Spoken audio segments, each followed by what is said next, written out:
Hello, my name is Anthony. I'm a peer advisor with the UCR Career Center, and today I'm going to be speaking with you all on how to ace that interview. Now, there's many different types of interviews, there's different approaches, but we're going to go over different types of ways to best go about improving your chances to ace that interview. Our agenda for today is when it comes to preparing for the interview, commonly asked questions that, people might have, what to do during the interview, after the interview, and then time for questions. So, the thing to remember most while you're preparing for these interviews is what story do you want to tell? Because it's not just that you're qualified for, you're trying to make the connections to show why you should get the job, but who are you? Who would you be as a coworker to them? How would you fit within your role within that organization?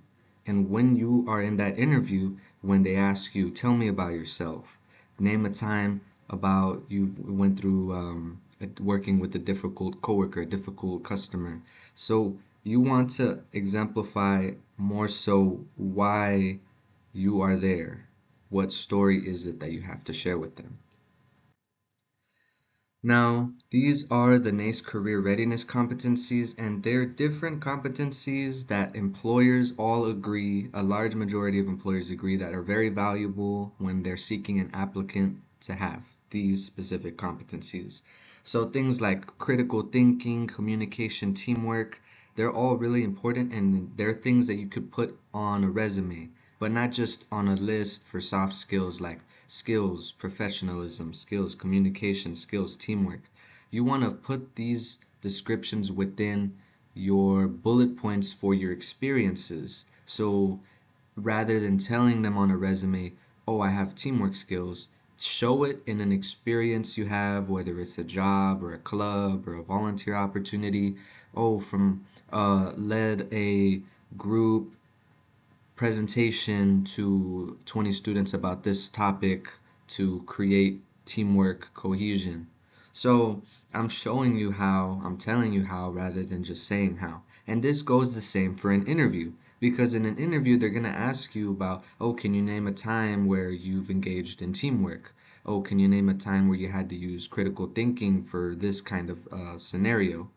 And rather than saying, oh, I have critical thinking skills, I have teamwork skills, you're going to tell them, oh, I have critical thinking skills when I had to solve this problem that came out of nowhere and my manager asked me for help. So then I had to do this and do this and do this.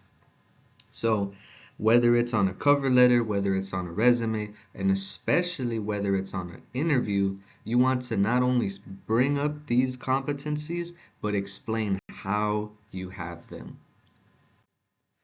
So what you'll be learning today is at the end of this workshop, you'll be able to explain what is important when preparing for an interview, identifying the different types of interviews, the commonly asked questions and how to answer them most effectively, and then understanding your role in the process when it comes to how to navigate the interview before, during, and after. Because there's always steps in between all of these, not just applying for the job, not just looking for the job, but even, making good first impressions, being proactive with reaching out. So we're going to all discuss that today.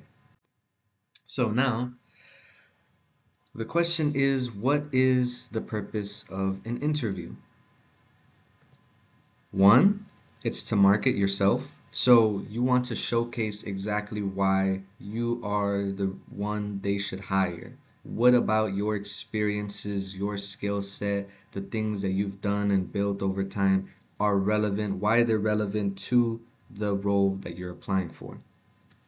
Two is to find out more about an organization, because up until the point of an interview, you'll most likely do your research about this job. If in the interview they're planning on asking you questions about things like, let's say, if you were a front desk clerk and they want to make sure that you know about the website, so you have to do a little bit of research in advance, because if they ask you a question, so what do you know about our store hours? What do you know about what we do here?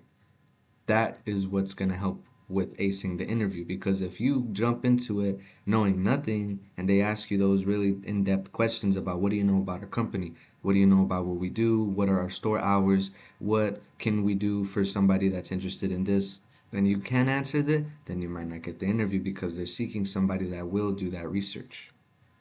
And then three, it's to determine if it's a good fit for you and the employer. Because even though you want this job and you want to make your best impression to give the idea that this employer should hire you, you need to spend that time speaking with them to determine if you actually want this job and to work with them. Because sometimes we might need a job at all costs. For example, if you just really need experience, you really need to save. But if you get a chance to apply for a job that goes against your values, if it doesn't seem like it'd be a good work environment because the employer doesn't seem like that good of a coworker to be with, you need to decide for yourself, I'm a good fit, of course, but are they a good fit for me? Because there's going to be times you might have to turn down a couple opportunities because the employer doesn't seem as good as they say, or maybe the company isn't following a line with your values that you have to push aside in order to work for them. So again, you always got to have that mindset, not just that are you a good fit for them, but are they a good fit for you? So first impressions, they actually start way before the interview. Because if you're at a career fair, if you're at a conference, if you're at a coffee chat with an employer, that's going to be your first impression meeting with them, of your potentially your manager, the hiring people, so this is a good example of one of the first moments you will actually get to meet the people that are interviewing you. So if you leave a great impression at a career fair, at their table, maybe during a conference while you guys are talking over coffee, then that's already going to give you a better impression. So then when they meet you again, they'll be like, wait a second, aren't you so and so? Oh, wow, we had such a good conversation. It's nice to see you again. So you're interviewing for this position. So that's one way to get started with that. Another is through email, because sometimes you might have to email your application directly to the hiring manager if that's what they're asking. So not just emailing your application, but also asking questions, emailing them about what you want to know about the position, about the company, about their process, their application process. So the more proactive you are, the more interested you'll seem. Maybe the more questions you could ask, the more they'll think about you and say, hey, he's really interested, he or she's really interested. Maybe we should look into their application because they keep being responsive. So this seems like they really want this position. So that's another way to make a good first impression. Another is through your application materials, because sometimes on an application they will add extra details or extra requirements that you have to fulfill, and if you don't, then they'll turn away your application, because there's some employers who will turn away applicants if it's clear they did not read fully the application requests. Like if the application requires a resume, a cover letter, but also a separate set of responses to questions at the bottom of the application that they didn't turn in, then they're not going to see them because they only had the resume and cover letter, but not that extra piece that they were asking for. So being very diligent and reading in between the lines, all the details of the application, if there's something that looks important that you really need to give them, then make sure to check that out, because then that'll give them the impression maybe you skimmed through it, maybe you weren't paying the most attention, and maybe they're seeking for that one person who looks at all the details. So that's an important way to get started, is by checking for all the application materials. And then lastly, a phone call. Sometimes before you even apply for the job, maybe you'll call up a store, like let's say if you wanted to work at Denny's. Hey, are you guys hiring for the upcoming fall quarter? I'm curious because I'm looking for a job. And maybe they'll say, oh, actually, we're hiring next week. If you want, today you could come in and turn in your resume, and then we'll give you a call if we get you for an interview. And you'll be like, oh, great. So you see, being proactive can be a really good thing because again it shows them you're interested. You can get further ahead because they'll give you information that you might not have gotten if you hadn't called. And again, if they get to be your coworker, then making that first impression, seeing what it's like communicating with you, might ease them more into you because you seem someone that would be good to work with. So all of these are great examples as to how first impressions can be a big difference before your interview, way before even beginning the interview. So again, and then once you get to your interview, it's important to smile, check the schedule so that you're on time. Not even just on time, it's better to be early because if anything, you're assuming that you're going to be on time, but traffic happens, you get a flat tire, maybe you trip and you lose your wallet, maybe you have to go back, then it's not going to be a good impression if you're late because like someone once told me, if this is the job you want, if you really want this job, why would you be late? And so if they ask you that kind of question when you're late, you might not know how to respond, and that's not going to be a good impression.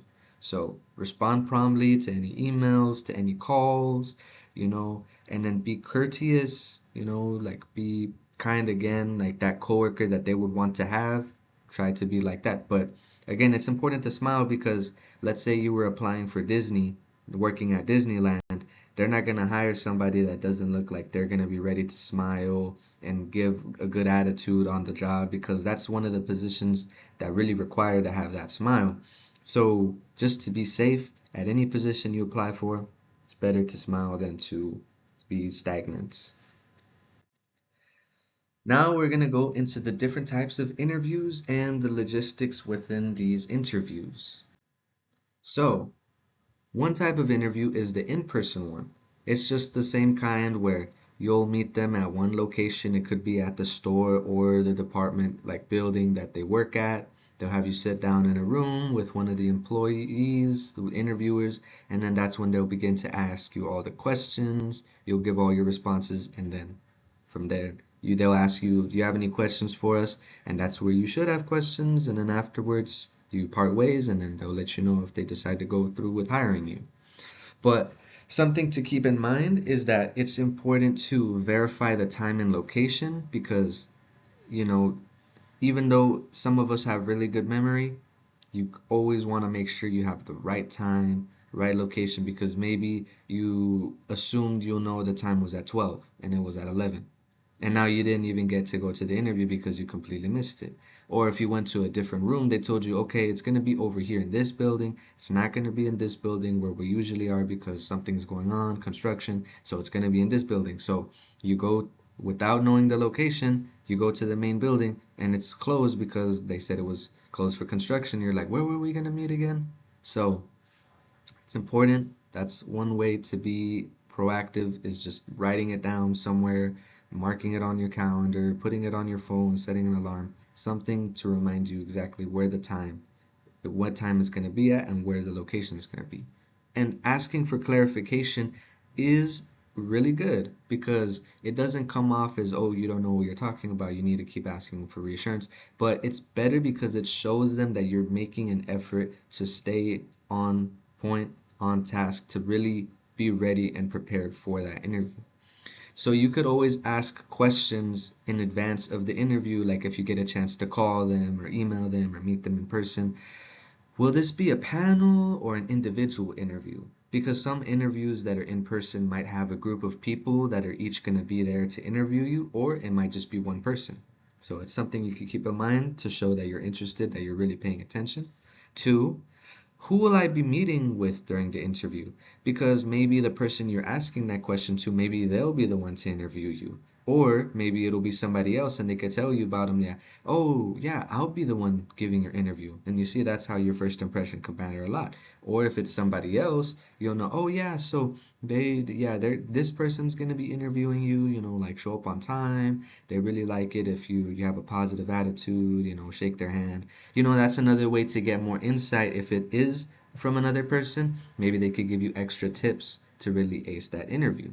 And three, should I prepare any materials or a presentation for this interview? So This is really good because sometimes they might briefly mention something like that, but if it's expected, for example, to give a presentation or to prepare anything like a portfolio of examples of work you've done, like let's say if you're an artist or an architect and you wanted to give your examples of things you've worked on to show to them, and you don't go without them, that's not going to be good.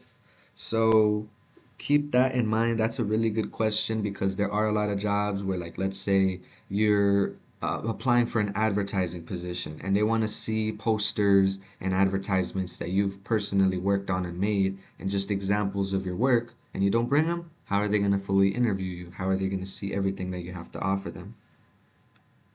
So overall, verify time and location for an in-person interview, and I'll always ask for clarification if needed, but even if you don't need it, it's better to just make sure. The next kind of interviews that you might see are virtual interviews. So it's important to find a space without interruption and a good internet connection, because if you are, let's say, at a school cafeteria and people are walking by, passing, talking, you might not be able to hear the interviewer and the interviewer might not be able to hear you. So if you have like a quiet area, maybe a study space, they're in a library, maybe inside your room where there's nobody else, maybe just, even in your car, it's just as long as there's no noise and you have a good internet connection, because it would be very unfortunate if you got disconnected halfway or if they could hardly hear you because you keep buffering in and out. So good connection and a good space is really vital for a virtual interview. Also, accessing the link ahead of time, because we want to make sure we have that prepared in advance, not just so that we could log in early than just on time, but in the event where we don't know where it is, where we thought it would be, we're scrambling to look for it, we might end up late. And so it's better to have it ahead of time somewhere, maybe save it in your notes, save it the link in your email, just refresh it, send it to yourself again, so then you could log in advance of the scheduled time. Also, even though this is an in-person interview, the better you dress for the part that they could see, the more the stronger of a chance you have to ace that interview. Because if you look like you just got out of bed, you just have like a regular graphic tee on, your hair's all in a mess, you are not going to give the good impression that you're ready for this interview, that you're prepared for this job, that you're ready for whatever it takes. So that is another way to be more competitive, more professional, by being ready, doing your hair, getting a nice button up, maybe a tie, but just not wearing a wrinkled graphic tee, maybe something as simple as a button up that's slightly ironed would give a better impression to dress the part.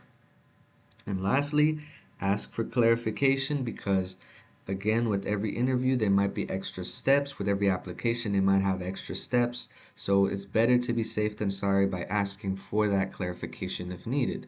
So examples of something you could ask include, what is the web conferencing system that will be used?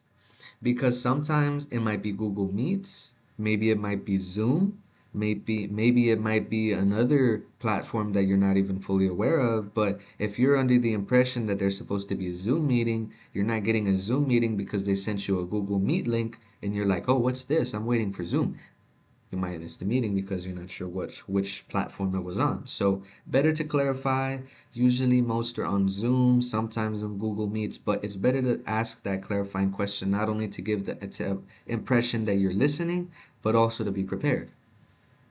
2, what time zone will this interview take place?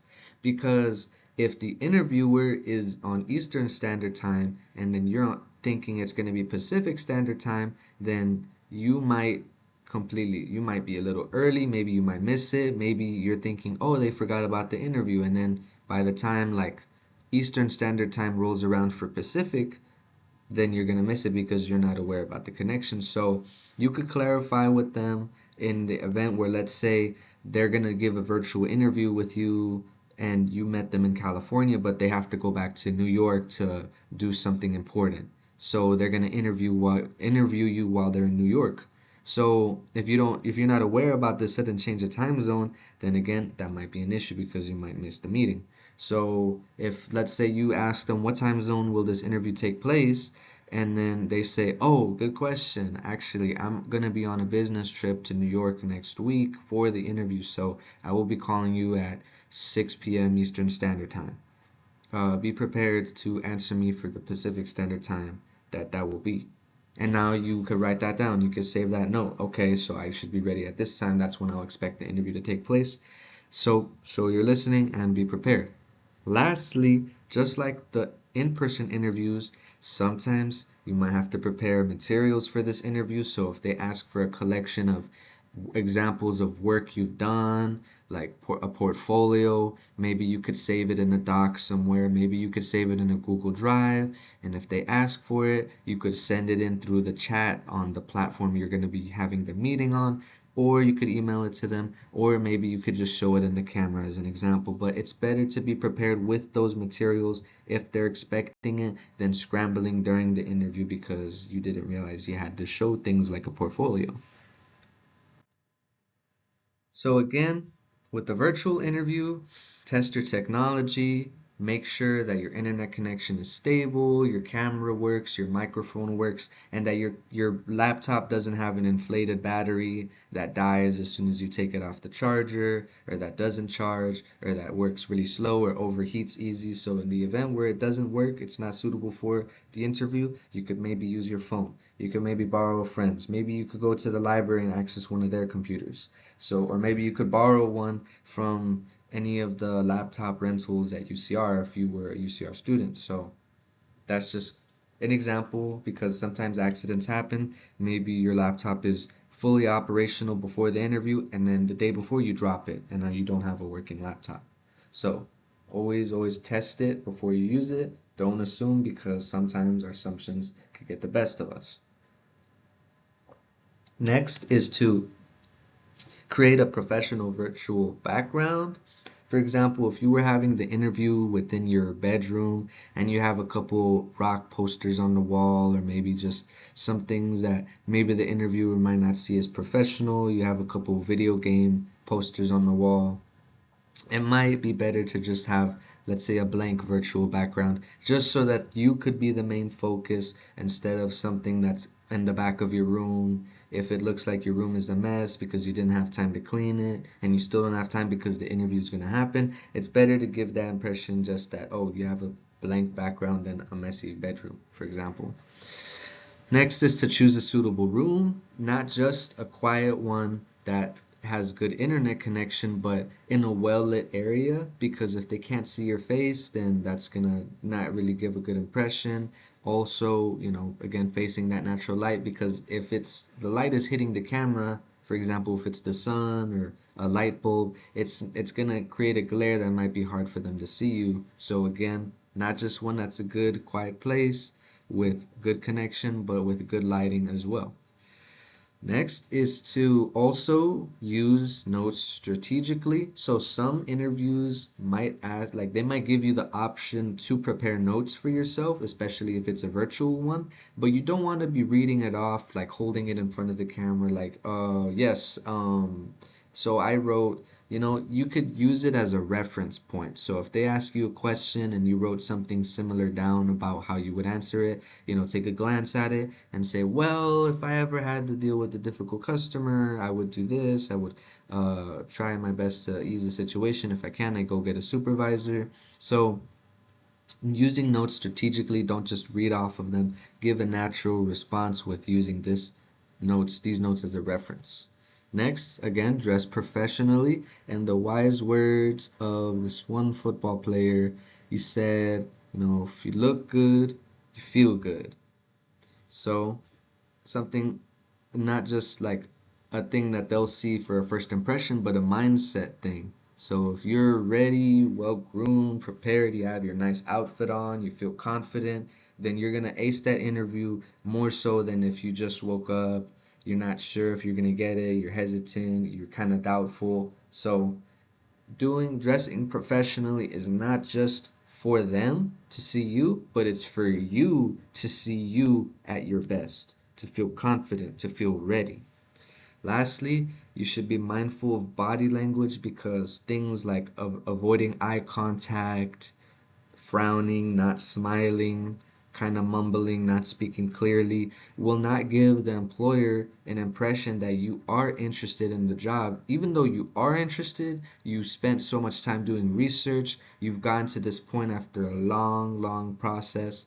If you get to this point and you don't seem interested, then they're not going to want to hire you because an employer wants a worker that really is interested in a position, not just for the money, but in general just for the role that they're going to be taking on because they have to entrust you to be a part of their company. They need to, if they hire you and it doesn't seem like you're that interested, and then while you're working, you're avoiding working, you skip out, you're making a lot of mistakes, it's going to look bad on them.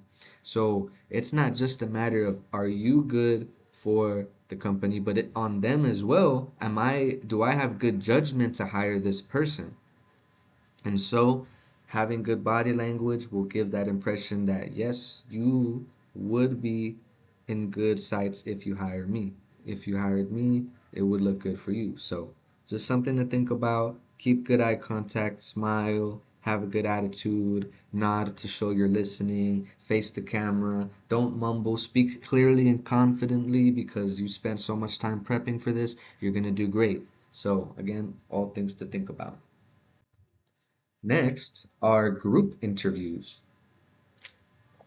So sometimes, aside from an in-person one and then a virtual one, maybe you might be in a group setting where there's going to be a lot of people being interviewed, not just yourself. So you got to focus on being interactive, being included. Don't stay aside in the background waiting for them to call you. Like, be proactive, speak for yourself and speak with a purpose, not just to, be funny, to just like start talking, but to like really be included into the relevancy of whatever that's being discussed so that you can make the best impression for yourself.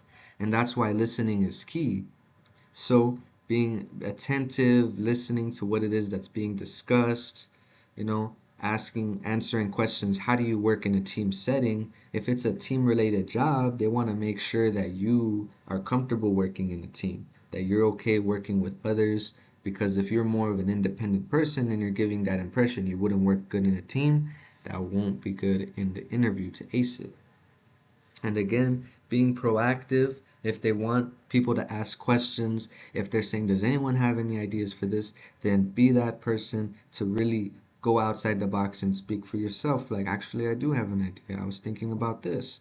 Actually, like, oh, I was wondering about this because I was thinking this. So, group interviews, you should always feel confident in yourself, work. If you've worked in a team before, you know how to approach being in a group. And if you still haven't, you can always prepare in advance, practice the same skills, the same things that we specify for all the other interviews, whether it's in person or virtual, still apply here. So this is just a different setting within a group, but you can still apply the other skills from a virtual interview or an in-person interview here as well. Next is a more informal environment for an interview, which it's still gonna be professional, but it's gonna be a little more relaxed. So sometimes an employer might invite you for a meal interview where you will get to sit down at a restaurant with them and have a meal while being interviewed. So it's important to practice good etiquette, even if you like to eat how you do at home. It's for more if the more proper that you could eat in front of them, the better of an impression you could make, following their lead. So if they're barely taking a couple bites, maybe don't consume everything, even if you're a fast eater. Maybe just like if they eat something, you eat something. If they take a sip of their drink, you take a sip of your drink. So just and then again maintaining that conversation, because if you're only focusing on eating, if you're not answering questions, if you're not being proactive, if you're not listening, it's not going to give a good impression. So even if this seems like a less formal environment where you can be relaxed, it should still be approached with professionalism. Don't be so formal that you cannot enjoy a good conversation over a good meal, but don't be so informal that you cannot take it seriously. So, again, important things to reminder is first impressions matter a lot. The way you present yourself says a lot about you. So you must dress for success if you want to ace that interview. So dress in more dark or muted colors that are professional. Even though a neon green suit would be great, it would be like stand out. It's better to be, more the expected styles of professionalism that you might hear about. Having closed-toed shoes, dark socks are also a good thing because if you're wearing sandals, if you're wearing like again neon green socks and sandals, it's not going to give a good impression that you would be suited because if the job requires a, let's say, they have rules for like what things to wear in the office, what you shouldn't wear, and you wear exactly what they would not want an employee to wear, it's not going to give a good impression. Try not to use too much heavy cologne or perfume because sometimes other people might be allergic to certain smells. So if let's say the person interviewing you is allergic to the type of perfume or cologne you have, it's not gonna be good for the interview if they're sneezing and coughing half the time, if they can't even stand near you. So be modest with it, be mindful about that. If you want to smell good, that's a good thing. Just use a minor amount. But in the event where like the employer is allergic, that's not going to give a good impression. It might not lead into a good interview as much as you would like to have one. Having clean hands, nails, and brushed teeth. So if you just had a meal and then there's broccoli strands and corn all in your teeth, it's not going to give a good impression. If your nails are a mile long and dirty and they have dirt, if your hands look like they haven't been washed in days, they're not going to want to shake your hand. It might be uncomfortable for them to be around you. So you want to make sure that you're, well groomed and proper because you want to give that notion of professionalism. Grooming your hair and face. So if the position is something like working in a restaurant where they'll require you to have like a more shorter haircut and you come in with a big afro, as much as that afro would be beautiful, you might need to reconsider applying for a position like that that might require you to have a shorter haircut because if you really want that position, that might be something that they might discuss like, hey, for this job you might have to have a shorter haircut. And that doesn't mean you should do it if you're not willing to. And in that case, you could look for other positions, like if you wanted to work at a clothing store where a haircut like that might not be a bad thing. But even then, it's still good to be well groomed. Even with an afro, even with the beard, you can trim it nicely so it doesn't look messy and patchy and like your hair just looks like you got out of bed because there's been times where employers can turn away a potential applicant because they came in socks and sandals, because they came in like they just woke up out of bed, their hair is a mess. And again, if they don't see them fitting for the role, why would they want to pursue hiring them? And so if you got a big afro, make sure it's like nicely trimmed, that it's well done. You like spray, make the curls pop, make yourself look more presentable. It'll give a good impression once you're ready for that interview, once you're ready to work. And then they might be more likely to hire you. If you're ever in need of professional attire because a lot of them can be expensive, we don't all have the funds to just go purchase a suit. So in that case, you could visit our closet where you can get 3 free pieces of clothing, professional attire clothing for free to keep every quarter. So in the fall quarter, you could walk in, get yourself a nice outfit, a suit jacket, some suit pants, and some dress shoes, and walk out for free, no paying, to keep for that quarter. And then if the next quarter you want another outfit, you can come back, do the same thing again, get yourself another suit jacket, dress pants, maybe a dress, maybe some nice dress shoes, and you could walk out again, not paying for that since it's free to keep. So that's something that's an option for those that might not have the time to go shopping or maybe the funds to afford it. So that's why the art closet is here for you. This is something you could go to right before, let's say, a job fair. If you forgot to get back your suit from the dry cleaners and you don't have anything in your closet, well, you can go to the art closet, pick up something the same day, and then go ready for the job fair. And then last, have you checked your virtual presence lately? Because, for example, your LinkedIn, it can really give a good impression if you have it fully developed, but if not, it might give, for example, for those recruiters, less of a idea that you might be the one that they want to recruit. So, this is really important. Do your research. Research the position that you're applying for. Read through everything. Research the company. Look at their mission statement. What are they about? Ask current or former employees about their experiences. Maybe they might give you tips about how to approach the interview. Oh, they might ask you a question about this, so be prepared when you're thinking about this. Oh, make sure to have your portfolio ready because they're going to ask you for it. And then always, always, always, and this is super important. At the end of an interview, they will always ask you, do you have any questions for us? And the worst thing you could do is saying, no, I'm okay, thank you.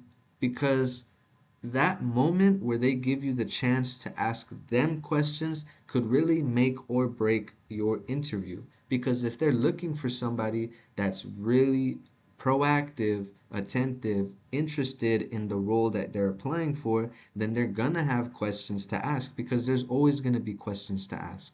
Even something as simple as, oh, what is a day like in this role? What are the hours like? How are the shifts? Is it organized like 3 hours, 4 hours? Are the schedules fixed? Like, are they the same every week or do they vary every day? So one day I could work more, the next day I could work less, and then it's random the next week. What are you looking for in an applicant? That's a good one. Or even just something like, um, again, what's the day like working in this company? Do you guys have any plans going forward? How soon will you begin the training? Just having questions prepared, even if you just all of a sudden had a question during the interview while you were answering their questions you were just wondering about, it's better to have questions than to not have questions. So always have bare minimum three prepared, and if not, like while you're getting interviewed, just think to yourself like, oh, do you have any questions for us? Yes, let me think. I had this one question. And in that time, if you didn't think of anything, just think of something there because it's better to ask them than to not ask questions. So there's different kinds of interview question styles. So there's some that are more straightforward. Tell me how your background prepares you to do the job. So if you're applying to work at a restaurant and you have prior restaurant experience, you could bring it up like, yeah, so I have a lot of customer service skills from my time working at this restaurant. I've had to engage in a lot of these duties. I see that that's what's required of this job, so I'd be comfortable with that. And I have a lot of volunteer work skills working with computers, so I know how it is to use these software applications. So this background in this and this background in this would prepare me for this. So it's just a straightforward question. Like, just tell me, how are you qualified? Why should we hire you? Like, what experience do you have that's relevant for this job? So you could just say, oh, I have this where I've done this, and this applies to this, so this would work good for your job. Another kind of question are behavioral based. So these are more personal, just asking about how you approach things. So let's say, could you tell me about a time when you worked on a group project? So that's a good time where you maybe could answer like, oh yeah, so this one time I had to work on a group project for my class. We were making a poster. I was the leader. I was guiding everybody on what to do, what role they would have. I was getting the supplies. And then at the end of the quarter of the semester, we presented our flyer poster and it came out really good. The professor really liked it and we won first place or something. So just talking about how you would work in a group setting. Really focus on that and discuss yourself as well, because they want to hear about what it is you've done in a question like this, but also like what happened and what was your role. Because if you just mention, yeah, I worked in a group, yeah, I was in a group project, everybody was doing this, like this one person did this one person did this, and then it came out good, but what did you do? So, because they're asking, name a time when you worked on a group project. So make sure to discuss not just the group aspect, not just what was going on, but what role you took when applying yourself for that group project.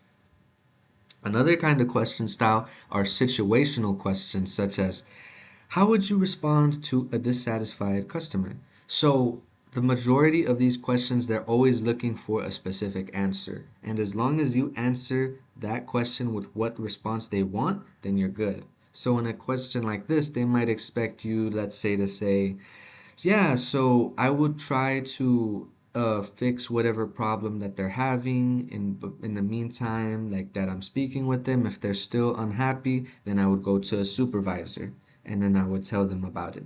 Because if you, for example, want to be the hero and say, yeah, I'll fix it, I'll do whatever it takes to make them happy, but let's say you make a mistake in the process, that's why going to a supervisor would be really important, because there's people that want to fix everything, but obviously not everybody can. And that's why even if the supervisor isn't able to fix it, as long as you get the supervisor, that means they know they can trust you to do what that is that you should be doing.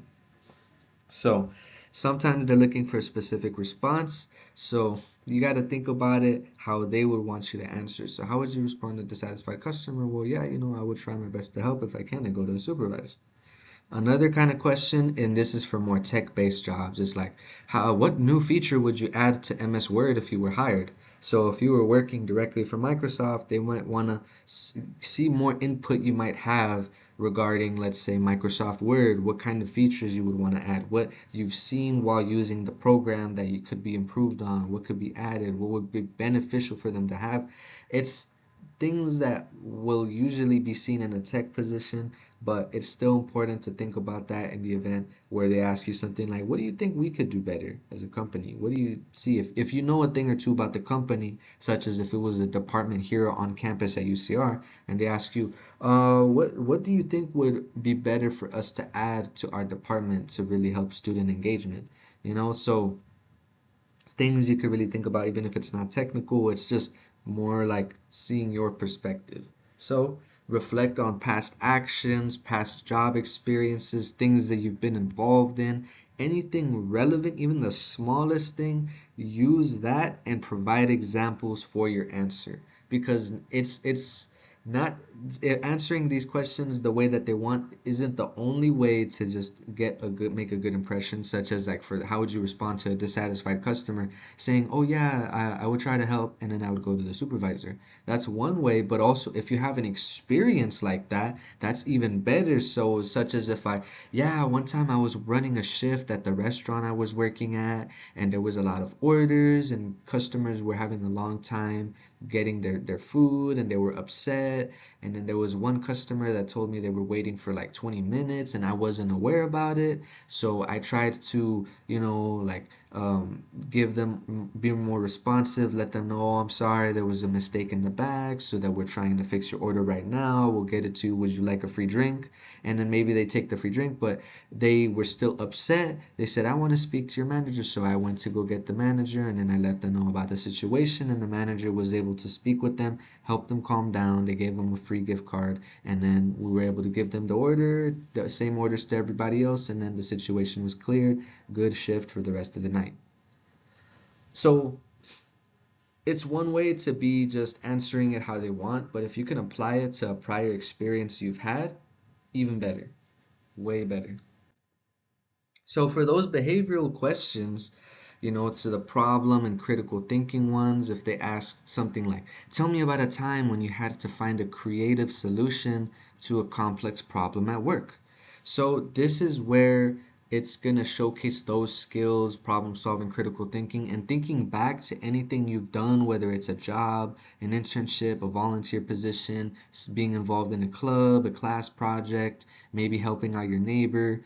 like with cleaning their garage, being a mover for your family, just moving furniture around. You guys couldn't get a couch out of a room because of the door frame. You had to take off the hinges and remove the door to make it fit. It's just they want to see something to showcase those problem solving and critical thinking skills, seeing your approach, seeing how you would approach fixing an issue that was complex, for example, in the workplace.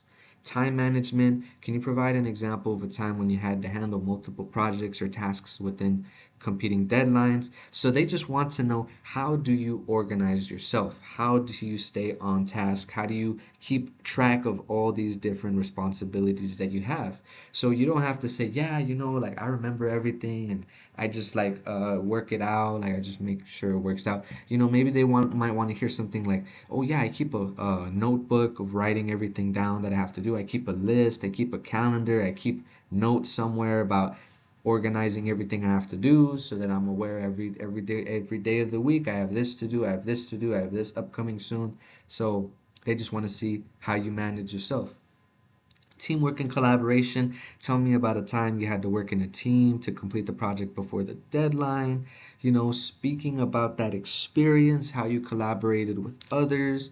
That's just, again, seeing that behavioral side of you, what it is you were doing, what it is you did, what did it accomplish. Adaptability and flexibility. Describe a time when you had to quickly adjust to new environment, unexpected changes, or shifting priorities. How did you handle it? Like, let's say if they had to switch your role completely because they needed help in a different area, or maybe you had a new manager and they had to change a bunch of things, and then the ways that you were working before with the old manager are completely gone, so you have to adapt to the new manager. Just seeing how comfortable it is with having to adapt, because there's some jobs that might require that level of adaptability. Having communication and intrapersonal skills. Tell me about a challenging conversation you had to have with a coworker or client. How did you approach it? What was the outcome? Like, let's say there's a lot of questions they're going to be asking. Like, let's say, how do you handle feedback? How do you handle criticism? And the best way to answer is, like, I always appreciate it. I value it. I see it as an opportunity to grow better, to like not let my prior setbacks like stay setbacks, but to really focus on them and turn them into strengths to improve. So that's an example of what could be a challenging conversation when you had to discuss your bad performance with the manager and how you had to approach it going forward. What you did, you accepted the criticism, you worked on it. How'd you handle it? I accepted it wholly and fully, and then the outcome, I was a better performer at my job. Boom. So it's just like a learning lesson, even if it was something you wouldn't want to talk about. If it shows that you grew, that you improved, it's something that could really benefit you in an interview. Lastly, initiative and proactivity. How have you shown initiative? So if there's something you had to do where everybody was kind of confused and not doing anything, so you had to step up and lead a group, nobody in your group project was working on the assignment, so you had to finish it. You told the professor everything that happened. So it's just because there will be times in any job where you might have to show initiative, and the more you can showcase that side of you, the better impression you will make in the interview.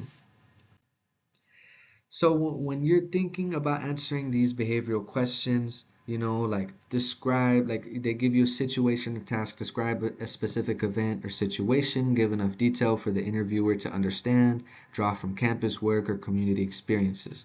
So the action, describe the action you took, like if you're describing a group project, and focus on your role. Did you have a support role, a leadership role? What kind of role did you have? And then what was the results? What did you accomplish? What did you learn? So, because these past actions, these past experiences are indicative, they're clear of future success than just hypothetical situations. So, instead of just talking about how you might fix something, if you can bring up a story to go with it, that would be great, because now they know to trust you since you've been through that experience. Even if it's not the specific one, the job that they're asking about, that the job usually has, if it's something similar, even slightly similar, if you could bring that up, that'll give them a better impression of you. So always think about these kind of examples in advance. Like, how do you deal with a difficult customer? How do you manage your time? How do you manage your tasks? Like, if you could bring up not only how you would fix those, how you would approach those different scenarios, but with real life examples, it's even better. So let's practice when we're thinking about coming up with experiences to speak on in an interview. What was the situation? What was your task? How did you approach it? What actions did you take? And then what was the result? Did you complete the project? Did you make your manager happy? Did you solve the problem? So, situation, task, action, result. So let's practice some more. Like, let's say interviewer question one. Tell me about a time when you worked effectively under pressure. How did you ensure that you were successful? There was this time in my restaurant job. There was so many customers. I had to really work through them, and it was a lot of food, a lot of orders, a lot of things to do. But I ensured that I was successful by really keeping focus on each one at a time instead of working on everything at once. It's just one thing at a time, it's done. One thing at a time, it's done. So I won't lose any food. So I get everybody's order on time. You know, being more like thinking about what was the situation, what task, what did I have, how did I approach it, what actions did I take, and what was the result. Describe a time when you worked with a group to achieve a goal. Walk me through a time when you made a mistake. What would you have done differently? So in this activity, let's say right now divided into groups of three, somebody who's going to be the interviewer, and then if there's two people around you, one of them will ask questions and the other will listen. So the one that's listening, they could observe the questioning, the practice between the interviewer and the person answering the questions, and then the third person will give feedback. And then during this activity, if you're with a bunch of people, switch off so that each person can take a different role. So one of you asks question one, the next one's answering them, the next one's listening, and then rotate. The one that was answering the questions, they'll ask the questions. The one that was asking them, they're going to be answering them. The one that was observing, they're observing, and then switch around. The one that's observing is the one asking questions. So kind of let's play around with this activity so that we can practice. Here's some more common questions that you might see in an interview. Tell us a bit about yourself and why this position interests you. So not just I really like to hang out at the mall and do this and that. They want to know, about you, but they also want to know what makes you different from others. What about you is relevant for this position? Why are you here? What brings you to this job, to this career? Because if you're applying for, let's say, a position as a social worker, and when they ask you that question, tell us about yourself, you're just like, yeah, I'm just an easygoing person. I approach life with positivity. And you don't mention, like, yeah, I got my degree in sociology. I've always been interested in working with the community. I always volunteer doing things like this, doing things like that. So this is a really meaningful role for me to even get the chance to apply for. So, that's answering more than just the question at face value, but giving an in-depth response. That story. What story do you want to tell? Why you would be perfect for the job? Why do you want to work for our organization? Talk about your values, why it would be important for you to work there. Recall the research you did for that company. Let them know about that. Let them know that you know about their achievements, things they accomplished, as well as the challenges and how you would like to be a part of that, because that's why you research, so that you could be ahead of the game by knowing these things. And then, this is really important, it's another common question: what is your greatest weakness slash opportunity? So identifying a weakness that doesn't contradict a core competency needed for the job, and you should explain at least two specific ways you have overcome, managed the weakness, and provide evidence. So let's say that your greatest weakness was taking initiative because you're shy. And so over time you talk about like how you've always grown up shy, and then you overcame it by putting yourself into more projects, being more proactive in your speech, And maybe your evidence could be the fact that you're able to discuss with them in person for the interview, because before you would be too shy to even talk one-on-one with somebody, but now you could lead a group. You could bring up an experience you've had and what you've done to overcome it, practices you've done, how you prep yourself, and now you could showcase how, even though that was your weakness, you turned it into opportunity. You made it a strength. So sometimes when I ask that question, what's your greatest strength, what's your greatest weakness, I like to say, oh, my greatest strength is I care a lot because I always want to give my 110%. But also it's my greatest weakness because if I don't reach my high expectations that I set for myself, I feel upset, I feel sad, I get down because sometimes I set expectations that are too high for me to reach, but that's just because I care too much. So that's an example if you wanted to turn your strength into your weakness and bring it up. So, if you ever want to practice preparing for your interview, you could visit the Career Center and schedule a mock interview with us peer advisors. They're 30-minute sessions on Wednesday, or you could go to our drop-ins and we could go through a quick practice one for 15 minutes. Or in the drop-in, I could just give you more of these interview tips.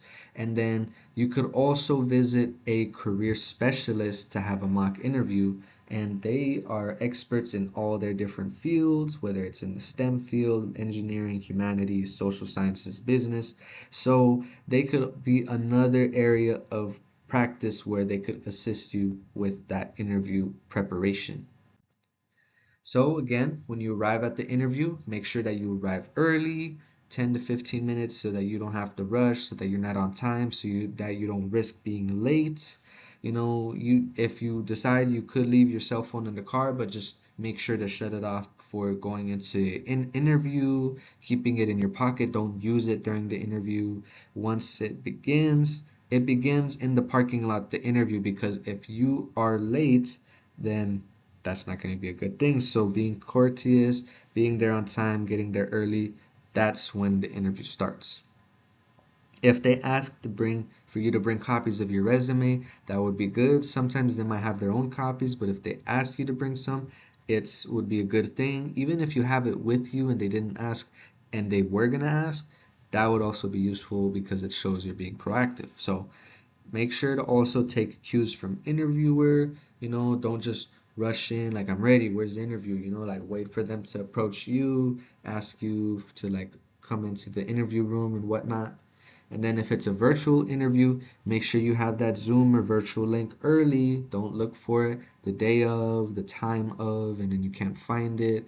In case they have a password for it too, you have both of those set, and then you make sure you have a good internet connection, because if you're getting installing a new Wi-Fi router and then you don't have any Wi-Fi in time for the interview, that's not going to be good. So just make sure you have it all prepared. Put your cell phone away, any distractions, because if your body language is showing you're not interested, again, you might give that impression that you don't really want the job. And the thing is, if you really do want the job, then you would be attentive, you would have good eye contact, you would be focused. Have a copy of your resume, the cover letter, and job description in front of you to help you out. So if you're trying to figure out how to answer a question, you could take a peek about what you've said on your resume and the bullet points for some of your jobs. Keep a reminder of things you've done so that when they ask you a specific question and then you're thinking, you're like, oh, I could use this, I could use that. Same thing, take cues from the interviewer. And then during the interview, when it's in person, make sure to sit, be mindful of time, and but if you're early, that'll be good because maybe you could give yourself extra time. Keep good eye contact, show confidence, smile to show that you have a good attitude, and be confident in expressing your abilities. When they say, what would you bring to the organization? Be proud, be confident in saying everything that is relevant that you have to offer. And then again, tie your background to that position. When they ask you, tell me about yourself, tie in your background as to why you would be suited for the job. I have a background in this, I've been focused on this, I'm interested in this. And again, speak clearly and with enthusiasm, as if you were giving a presentation. So once it's time to close the interview and they say, do you have any questions for us? That is your time to ask questions. Maybe ask about what's the next steps going forward. Ask for a business card and ask all those extra questions that you might have prepared or come up with on the spot. And then once you're done, thank each person and then relax because you have finished. However, if for those last questions, prepare them, research the company and the job description, personalize them. So don't just ask questions that could be answered with a simple Google search. Like if you ask what qualities or skills are you looking for in an ideal candidate for this position, that's not something they're going to just promote on their website as if, what are your hours like. So being more prepared, knowing what it is could be easily answered so you could ask those detailed questions would be even better. Asking about the team, what's the work culture like, ask about the work environment, the team dynamics, and then the company culture to again see if they are a good fit for you. And make sure not to ask about the salary or the hourly or benefits, because again, that's not a good impression if you're just making it about the money. Even if that's pretty much a lot of the reasons why we apply for jobs is for the money, don't make it seem that that's all you're there for, because that's not a good impression to have about asking how much are we making, again, how much is this, because once you're hired you can ask that question, but before it's not a good idea. And again, after the interview, there's still things that you can do. You could email them a thank you, send them a card, be specific with what you appreciated about them in the interview, follow up with them if the date that they said they would get back to has passed, because sometimes people are just busy, they have a lot to focus on, maybe they just haven't had the chance to reach out to you. But if you give a call, say, hey, I was just curious, like, are you guys still did you guys hire everybody you were gonna look for? I know we finished our interview. Are you guys, I just wanted to know, like, am I being overlooked? Were you guys interested in going through with me? And then they might tell you, like, oh, yes, sorry, we've just been so busy, but yes, we wanted to speak to you. If you have time later today, we can reach out and we're interested in giving you the job, for example. Or maybe they could be honest, yeah, sorry, we didn't want to go through with you. We went with somebody else, but we appreciate your time. Maybe we can connect you with one of our branches. You could work at a different location. We could connect you with another opportunity somewhere else. So even if you don't get the job, maybe they might help connect you with somebody else who might need a worker like yourself. And then again, always be professional, right? But if the employer stated do not contact them, then do not contact them. But if they didn't specify that, then you should be able to contact them. When an offer's been made, be enthusiastic, find out details, find out how much time that they could give you, how many hours, and then be deliberate before accepting. And then if you have to decline it because maybe there's another position you got accepted for that you would prefer going with, be positive. Don't burn bridges, be polite, respond promptly and courteously. Don't just ghost them, because what if something happens with that job and then you want to reach out to them again? They still haven't hired someone, like, yeah, actually, you're still interested? Yeah, we'll be happy to take you. So never burn any bridges, because you never know what good can come out of having some good connections that you've made. So, salary negotiation. After you've been accepted, you can ask things like this. Am I completely entry level? Is this the job in a field that doesn't allow for negotiation? Is the offer reasonable? How do I negotiate salary? Be professional, present an appropriate salary range for the position. Don't ask for, like, oh, well, I get $1 million. Like, be reasonable in what it is that the job would usually award somebody. And then consider costs of living. For example, if they raised your rent, if they raised your car insurance, if there's things outside of work that are being a hassle, that is where you would be able to negotiate a salary. Like, yes, this job requires me to drive. I have to fix this, I have to pay for this, it's going up for this, for my rent, I need assistance with a higher salary. And then you can also go on the website, like, for view the what's my worth salary negotiation. So there's all these different websites that you could check out about how you could calculate your salary, tips on what you could do. And again, you could always go to our workshop that we have at the Career Center, What's My Worth. And again, what to say when you don't get the job? Sometimes companies won't inform you of their decision about not hiring you, and even then, remain professional, and then be proactive. Like ask them what could have made you a stronger candidate. So then, if they give you a tip, something you didn't realize you were doing in the interview, or what you were missing, or what you could have done, then next time you get interviewed, you'll take that experience with you and do even better. And again, don't burn any bridges, because maybe they might tell you like, yeah, we didn't want to hire you yet, but we have another job coming soon. If you're still interested, you can apply for that. And then if you have a good connection with them, maybe they'll accept you next time. So there is no such thing as failure. You either win or you learn. And then there's on-campus interviews. If you guys check on Handshake, students are always encouraged to participate to any on-campus interviews employers might be having, for example, at a coffee chat, because sometimes employers interview students on campus. And if you check those out when they're here, you could maybe have multiple opportunities to interview for different positions on campus. Any questions? If you have any questions, you could always call us at the UCR Career Center, visit the peer advisors at our drop-in hours, or make an appointment with a career specialist, or just walk into the Career Center and ask questions to the front desk, because we're always happy to help you. Here's where we're located, across from the Arc at Sky Hall, next to University Lecture Hall, underneath the bookstore, and we're open Monday through Friday, 8 a.m. to 5 p.m. Here's our website, careers.ucr.edu, our number, the website link, and our drop-in hours for the peer advisors. And then here is our Instagram if you wish to connect with us. We hope you have a good day.